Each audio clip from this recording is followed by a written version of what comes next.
विद्यार्थी मित्रों, આપણે जैविक क्रियाओं अंदर पोषण, श्वसन, वहन, परिवहन की टूंक में बात करी है। आगे वनस्पति में पोषण विगते जोयुं आपणे कि वनस्पति केवी रीते पोषण करे छे, स्वावलंबी पोषण केम कहेवाय छे, CO2 નો उपयोग करे छे, एनी કેટલી પ્રવૃત્તિઓ बताई मैं તમને વિડિયો द्वारा। पर्णरंध्र द्वारा આપણે એ પણ જોયું કે CO2 O2 નું આવન ગમન કેવી રીતે થાય છે। હવે જોવું છે પ્રાણીઓમાં પોષણ।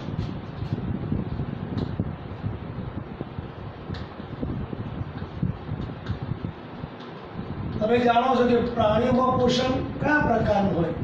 તો આપણે આગળ સ્વાવલંબી અને પરાવલંબી અથવા તો સ્વયંપોષી અને વિષમપોષી એવા બે શબ્દો મૂકેલા છે। વનસ્પતિ સ્વયંપોષી છે, સૂર્યપ્રકાશની મદદથી પોતાનો ખોરાક પોતાની જાતે નિર્માણ કરે છે,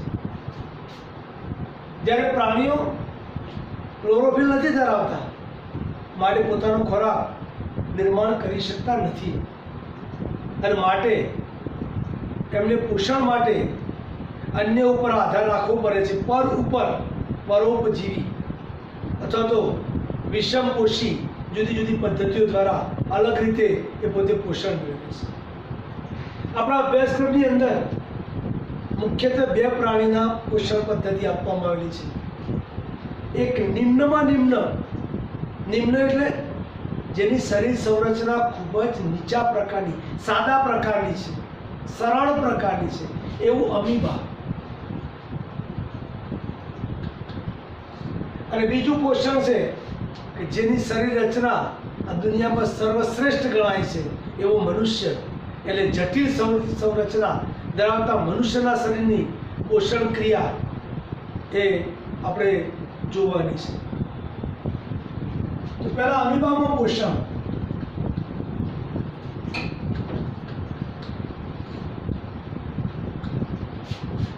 મિત્રો, અમીબામાં પોષણ आम तो अमीबा एक कोशी प्राणी है, एने नथी हाथ, नथी पग, नथी कोई तंत्रो, नथी कोई अवयवो अने मात्र एक ज कोष अने कोषीय कला ए अनुसरे।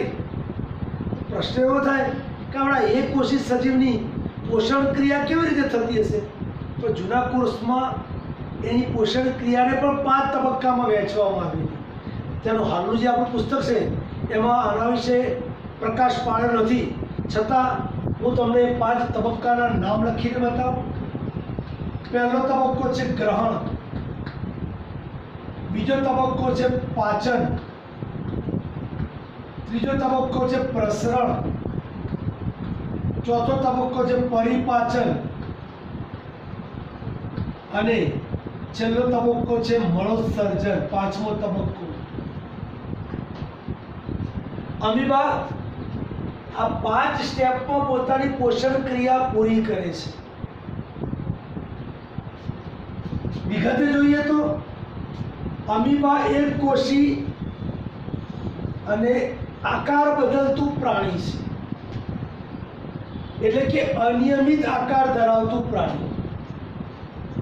ए गमे त्यारे गमे ते जग्याए एना शरीरनी, एना जीवननी जरूरियात प्रमाणे आकार बदली काढे अने शरीरनो आकार बनावे छे। एवं आ अमीबा खोराक ग्रहण, बीजो शब्द वपराय छे अंतःग्रहण, तो खोराक ने अंदरनी बाजू केवी रीते लेशे? तो एना माटे खोटा पग पैदा करे छे। जूनो शब्द छे खोटा पग, अत्यारे हाल नवो शब्द वपराय छे फूटपाथ। એટલે અમીબા आवा खोटा पग वड़े, आवा फूटपाथ वड़े खोराक ग्रहण करे छे।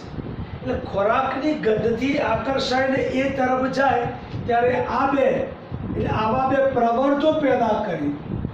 પ્રવર્ત શબ્દ કે વધારે વ્યાજબી રહેશે। આવા પ્રવર્ત પેદા કરે, ફૂટપાથ પેદા કરે અને ખોરાકને ચારે બાજુથી આવરી લેશે। એટલે પ્રવર્ત પેદા કરી ખોરાકને આવરે છે, એની ફરતે પગને પ્રસારે છે એમ શબ્દ મૂકીએ એ વધારે વ્યાજબી છે.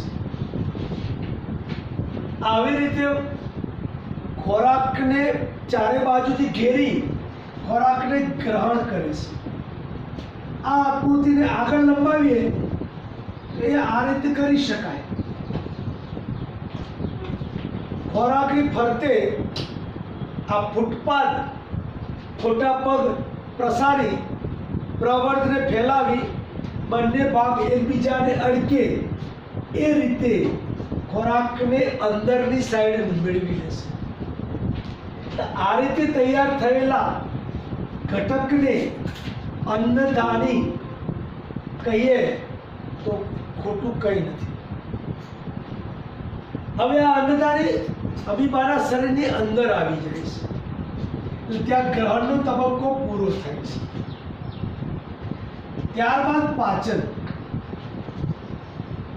અમીબાના શરીરની અંદર આ એક કોષી શરીરની અંદર કોષ કેન્દ્ર અને કોષ રસ અને એની અંદર વિવિધ અંગિકાઓ હોય, કોષીય અંગિકાઓ.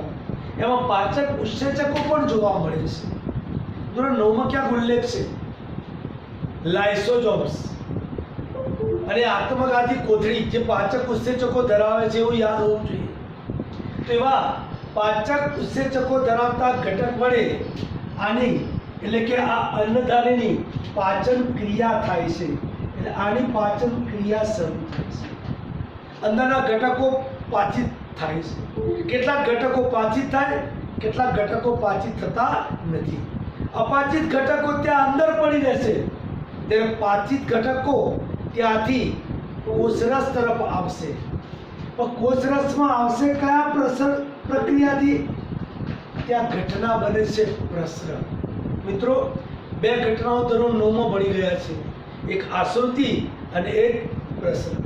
અત્યારે આપણને અહીંયા પ્રસરણ જ થાય એવું ખબર પડવી જોઈએ. પ્રસરણ કોને કહેવાય?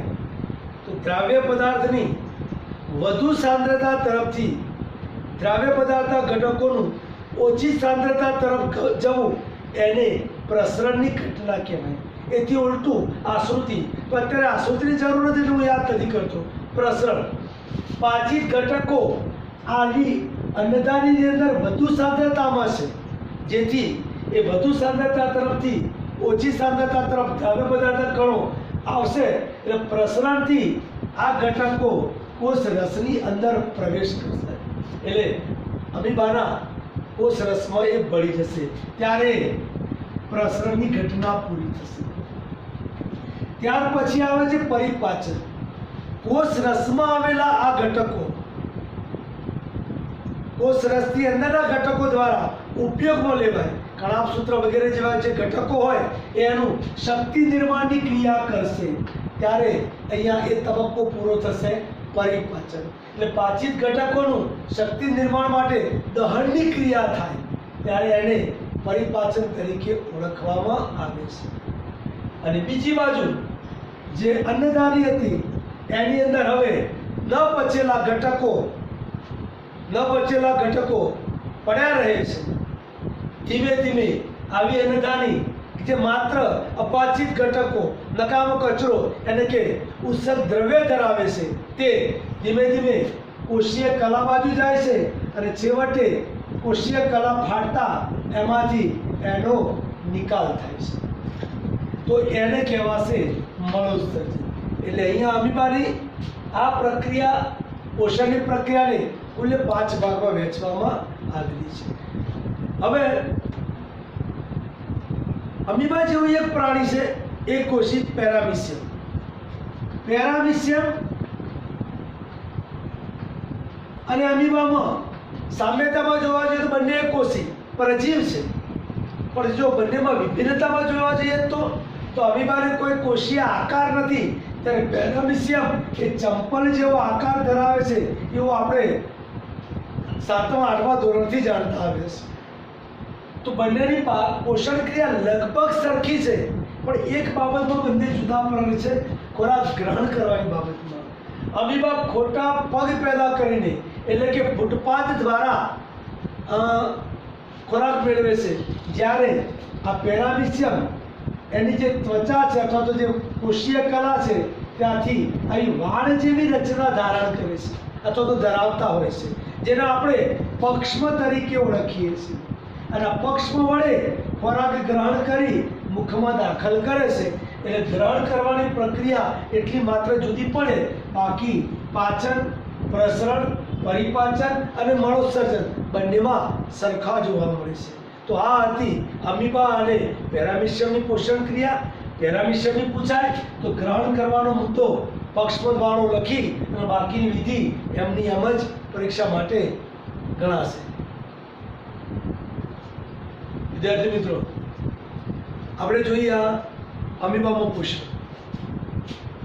હવે એના પછી આખા પાઠનું કેન્દ્ર સ્થાન એવો જે પ્રશ્ન છે એ છે મનુષ્યમાં પોષણ. આપણું આ વિજ્ઞાન અને આના જે પુસ્તકની અંદર જૈવિક ક્રિયાઓના 5 પાઠ કે 4 પાઠ જે મૂકેલા છે એમાં બધી જૈવિક ક્રિયાઓ જ છે. અત્યારે જૈવિક ક્રિયા પોષણ ચાલે છે, એમાં પ્રાણીઓમાં પોષણ અને એમાં મનુષ્યમાં પોષણ. એટલે મનુષ્યમાં પોષણ એમ લખીએ કે મનુષ્યનું પાચન તંત્ર તો કઈ ખોટું નથી. પરીક્ષામાં પણ પ્રશ્ન પૂછાય કે ભાઈ મનુષ્યના પાચન તંત્ર વિશે આકૃતિ દોરીને અથવા તો આકૃતિ દોર્યા વગર વિગતે સમજાવો. તો ચોપડીમાં હોય કે ના હોય, પણ મને એક શબ્દ કહેવાની ઈચ્છા થઈ જાય કે પાચન માર્ગ ખુલ્લો છે. ધોરણ 9 ની અંદર તો પ્રાણી સૃષ્ટિનું વર્ગીકરણ ભણ્યા છો. કોષ્ઠાંતિ સમુદાય, સછિદ્ર સમુદાય, પૃથ્વીકૃમિ સમુદાય, સૂત્રકૃમિ સમુદાય, ત્યાં સુધી પાચન માર્ગ બંધ છે. મતલબ મુખ દ્વાર છે પણ મળદ્વાર નથી. અને ત્યાર પછી આવે નુપુરક સમુદાય એટલે કે અળસિયા. અને ત્યાં એક શબ્દ આવતો કે પાચન માર્ગ ખુલ્લો છે, મતલબ મુખદ્વાર પણ છે, મળદ્વાર પણ છે. તો અહીંયા મનુષ્યમાં પાચન માર્ગ ખુલ્લો છે કારણ કે મનુષ્ય તો બુદ્ધિ વિકાસથી ઉચ્ચ સીમાએ બેઠેલો છે. અને પાચન માર્ગ પાચન નળીથી બનેલો છે. પાચન માર્ગ પાચન નળી છે. પાચન નળી એટલે શું? કે પાચન નળીના અંગો કયા? તો પહેલું છે મોં. મોં પછી મુખ ગુહા, મુખ ગુહા પછી કંઠ નળી, કંઠ નળી પછી અન્ન નળી. મોં, મુખ ગુહા, કંઠ નળી, અન્ન નળી. અન્ન નળીના છેડે જઠર, જઠર પછી નાનું આંતરડું, નાના આંતરડા પછી મોટું આંતરડું, મોટા આંતરડા પછી મળાશય. આ બધા અંગો ક્રમિકતાથી એકબીજા સાથે સંકળાયેલા છે, જોડાયેલા છે. વચ્ચે સહાયક ગ્રંથિઓ તરીકે લાળ ગ્રંથિ, મોઢાની અંદર, મોંની અંદર, મુખ ગુહામાં લાળ ગ્રંથિ લાળ રસનો સ્ત્રાવ કરતી હોય તે. પછી પિત્તાશય,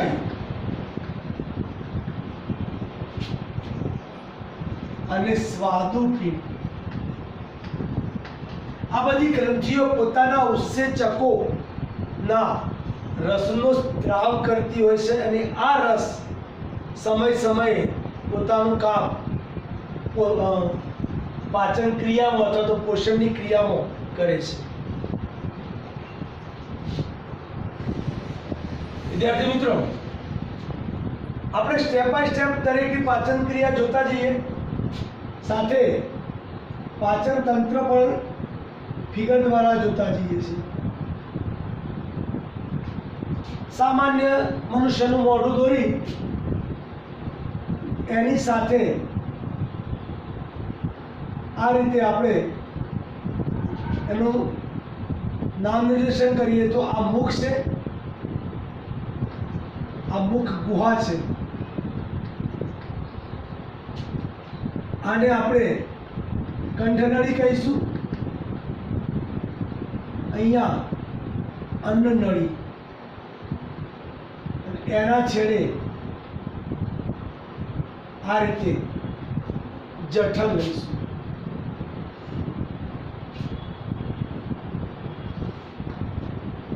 જઠર આપણી ચોપડીમાં શબ્દ ઓછો છે અથવા તો છે જ નહીં, પક્વાશય માં અંત પામે અને પક્વાશય પછી નાના આંતરડાની અંદર ખુલે છે. આ નાનું આંતરડું મોટા આંતરડામાં ખુલે છે. મોટું આંતરડું છેલ્લે મળાશયમાં ખુલી મળદ્વારમાં પરિણમે છે. આને આપણે જઠર કહીશું. અહીંયા પક્વાશયના માર્ગે યકૃત નામની ગ્રંથિ આવેલી છે અને એની સાથે અહીંયા જોડાયેલું છે પિત્તાશય. આ માર્ગની અંદર બીજી એક ગ્રંથિ છે સ્વાદુપિંડ. આ છે નાનું આંતરડું, આ મોટું આંતરડું, આ છે મળાશય, છેલ્લે છે મળદ્વાર.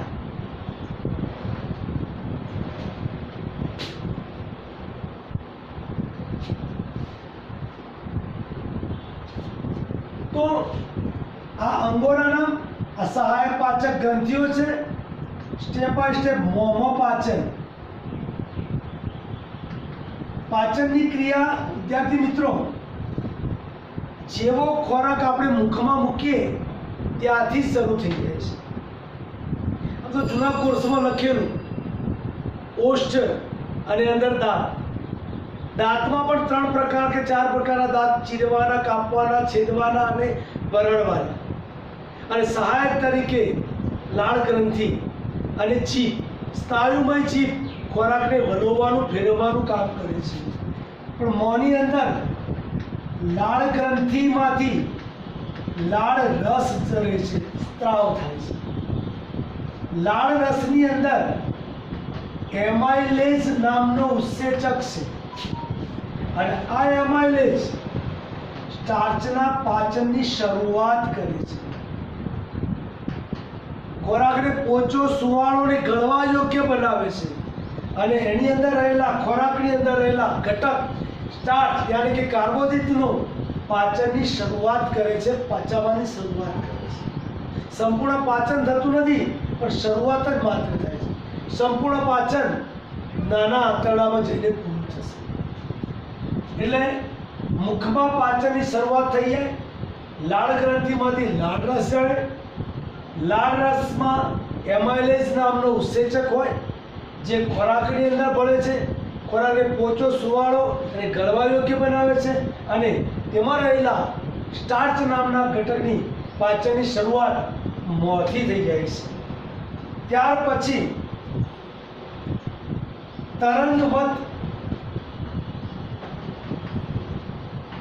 તરંગવત સંકોચન.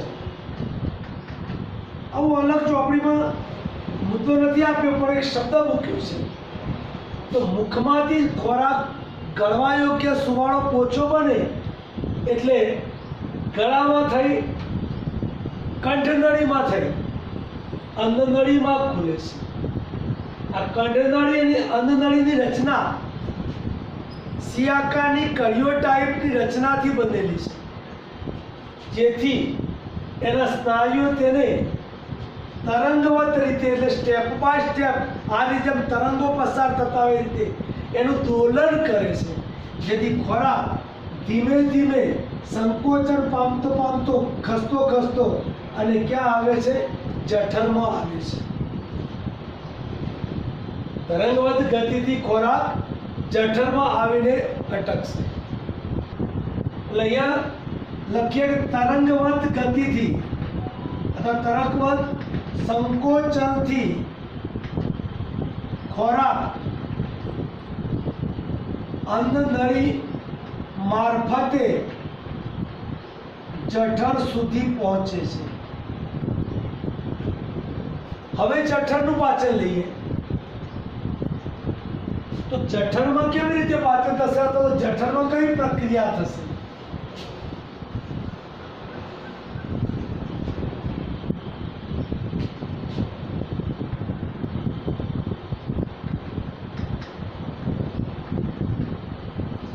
તરંગવત સંકોચનમાં એમ લખીએ છેલ્લું વાક્ય કે મુખમાંથી જઠરમાં ખોરાક અન્નનળી મારફતે તરંગવત સંકોચનથી પહોંચે છે તો પણ એ ચાલી શકે. ખોરાક હવે જઠરમાં આવે છે. જઠરની દિવાલોમાંથી જઠર રસનો સ્ત્રાવ થાય છે.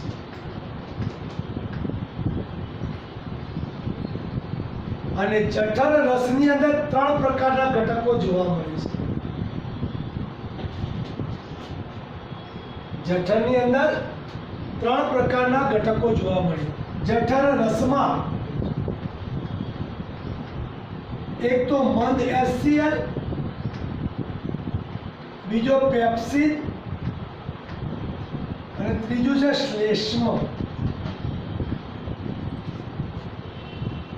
સતત જઠરની દિવાલોનું આકુંચન સંકોચન વિકોચન ચાલ્યા કરતું હોય છે, જેના કારણે સતત ખોરાક વલોવાતો રહે છે. સાથે જઠર રસમાંથી એની દિવાલોમાંથી ઉત્પન્ન થતો જઠર રસ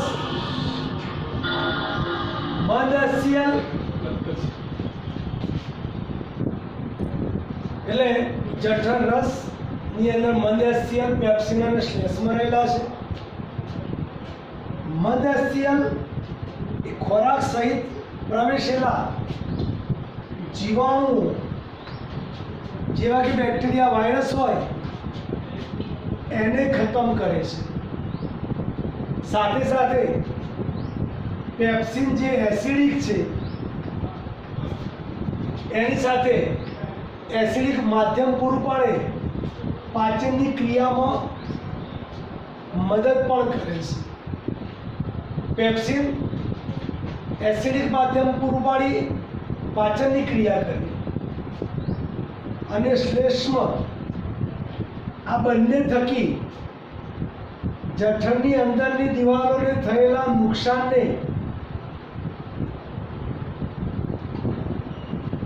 નાબૂદ કરવાનું કામ શ્લેષ્મ કરે છે. એટલે જઠર રસના આ ઘટકો દ્વારા અને એની જે આકુંચન સંકોચનની ક્રિયા દ્વારા વલોવાઈને પ્રવાહી સ્વરૂપ થયેલો એસિડિક ખોરાક ધીમે ધીમે જઠરના અંતે આવેલા મૂત્રિકા સ્નાયુઓ વખતો વખત ખુલતા ધીમે ધીમે આવો એસિડિક ખોરાક આ માર્ગે એટલે કે પક્વાશયના માર્ગે થઈ નાના આંતરડામાં પ્રવેશવો શરૂ થાય છે.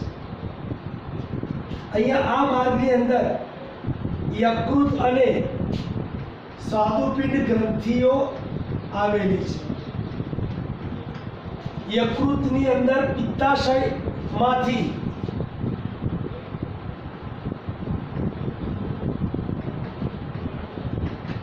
પિત્ત રસનો સ્ત્રાવ થાય છે. આ પિત્ત રસનો સ્ત્રાવ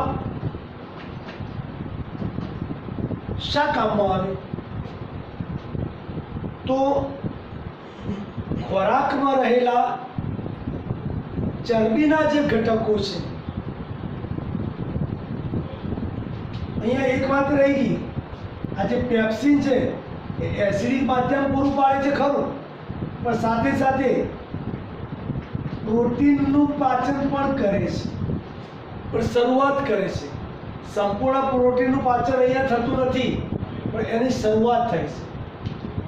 યકૃતમાં પિત્તાશયમાંથી પિત્તરસ એ ચરબીના પાચનની શરૂઆત કરે છે. એટલે ચરબીના જટિલ કણોનું નાના ગોલકોમાં રૂપાંતર કરવાની પ્રક્રિયા કરે છે. કારણ કે ત્યાર પછી એને સ્વાદુપિંડના ઘટકો દ્વારા સંપૂર્ણ પાચનની ક્રિયામાં જવાનું છે, જેથી અહીંયા પિત્તરસના ઘટક દ્વારા થતી આ પ્રક્રિયાને તૈલોદીકરણ તરીકે ઓળખવામાં આવે છે. આ તૈલોદીકરણથી ચરબીના મોટા ઘટકોનું નાના ઘટકોમાં રૂપાંતર થાય છે અને એ એસિડિક ખોરાક ધીમે ધીમે આલ્કલીય બનતો જાય છે. એટલે કે સ્વાદુપિંડના સ્વાદુ રસના ઘટકો તેના ઉપર અસર કરી શકે એવા બનતા જાય છે. આ પ્રક્રિયાને તૈલોદીકરણ તરીકે ઓળખવામાં આવે છે. ખોરાક ધીમે ધીમે આગળ જાય ત્યારે સ્વાદુપિંડમાંથી સ્વાદુ રસ ઝરે છે. આ સ્વાદુ રસમાં પણ 3 પ્રકારના ઉત્સેચકો રહેલા છે જે ખોરાકની અંદર ભળે છે. એમાઇલેઝ, ટ્રિપ્સિન અને લાઇપેઝ. એમાઇલેઝ, ટ્રિપ્સિન અને લાઇપેઝ. સ્વાદુ રસનો એમાઇલેઝ, ટ્રિપ્સિન અને લાઇપેઝ ઉત્સેચકોનું સ્ત્રાવ કરે છે.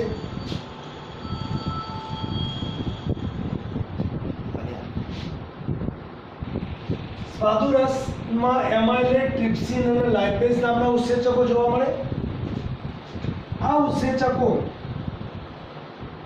જે પૈકી એમાઇલેઝ મુખના પાચન દરમિયાન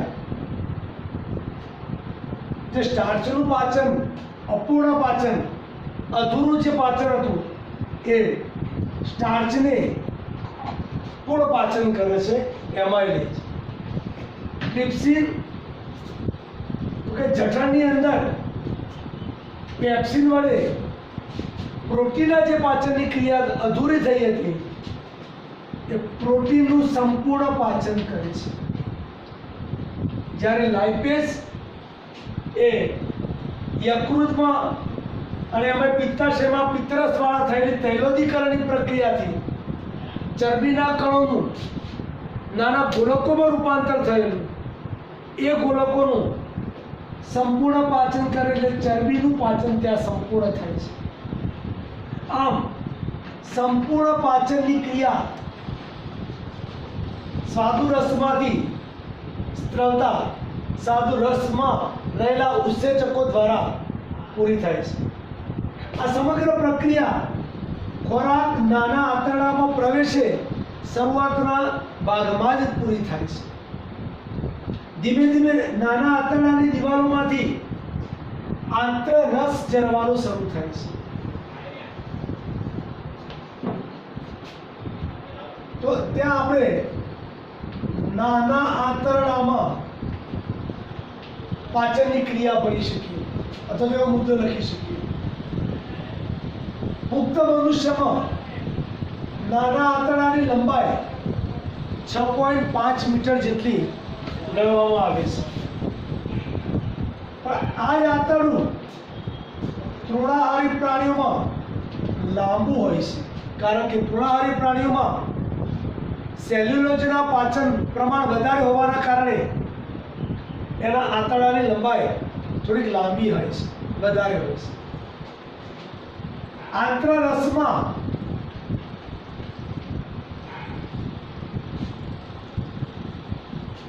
ખોરાકના જે ઘટકો છે સ્ટાર્ચ, એ સ્ટાર્ચમાંનું પાચન કર્યા પછી એનું કાર્બોહાઈડ્રેટ્સમાં રૂપાંતર કરે છે. સ્ટાર્ચનું રૂપાંતર કાર્બોહાઈડ્રેટ્સમાં કરે કોણ? આંતરરસ. પ્રોટીનના ઘટકો જે પાચિત ઘટકો છે એનું એમિનો એસિડમાં રૂપાંતર કરે છે.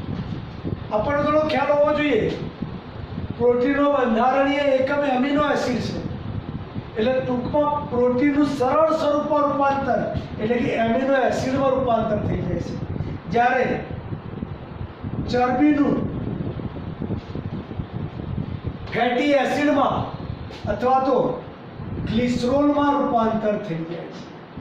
એટલે ટૂંકમાં આંતરરસ વડે ખોરાકના આ ત્રણ ઘટકો સ્ટાર્ચ, પ્રોટીન અને ચરબીનું એના સરળ સ્વરૂપો કાર્બોહાઈડ્રેટ્સ, એમિનો એસિડ અને ગ્લુકોઝમાં એનું રૂપાંતર થાય છે. અહીંયા આગળ જતા નાના આંતરડાની અંદર એની દિવાલોમાં રહેલા અંદરની બાજુ આંગળીના પ્રવર્ધો જેવા અથવા આંગળી જેવા પ્રવર્ધો ધરાવે છે, જેને રસાંકુરો તરીકે ઓળખવામાં આવે છે. આવા રસાંકુરો નાના આંતરડાની અંદરની દિવાલો ઉપર જોવા મળે છે. માની લઈએ કે આવું નાનું આંતરડું છે, આની અંદરની દિવાલો ઉપર આવા આંગળી જેવા પ્રવર્ધો છે. બંને બાજુ નીચલી સપાટી અને ઉપલી સપાટી બંને ખોરાક એમાંથી પસાર થતો જાય તેમ તેમ આ રસાંકુરો દ્વારા શોષણની ક્રિયા વધુને વધુ થતી જાય છે. ખોરાક 6.5 મીટર લાંબા આંતરડામાંથી પસાર થાય ત્યારે પાચિત ઘટકોનું મહદઅંશે અહીંયા નાના આંતરડાની અંદર શોષણ થાય છે. ત્યાર પછી મોટા આંતરડામાં,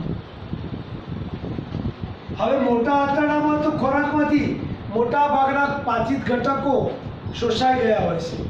માત્ર બાકી રહે છે પ્રવાહી અને થોડા ઘણા અંશો, જેનું અહીંયા પાણીનું વધુ પડતું શોષણ મોટા આંતરડાની અંદર થતો હવે બાકી રહે છે નકામો માત્ર કચરો, અને જેને મળ તરીકે ઓળખવામાં આવે છે. ધીમે ધીમે આ મળ મળાશયમાં આવીને સંગ્રહાય છે. મળાશયની અંદર પણ જઠરના અંતે આવેલા મુદ્રિકા સ્નાયુ જેવા સ્નાયુ ત્યાં જોવા મળે છે.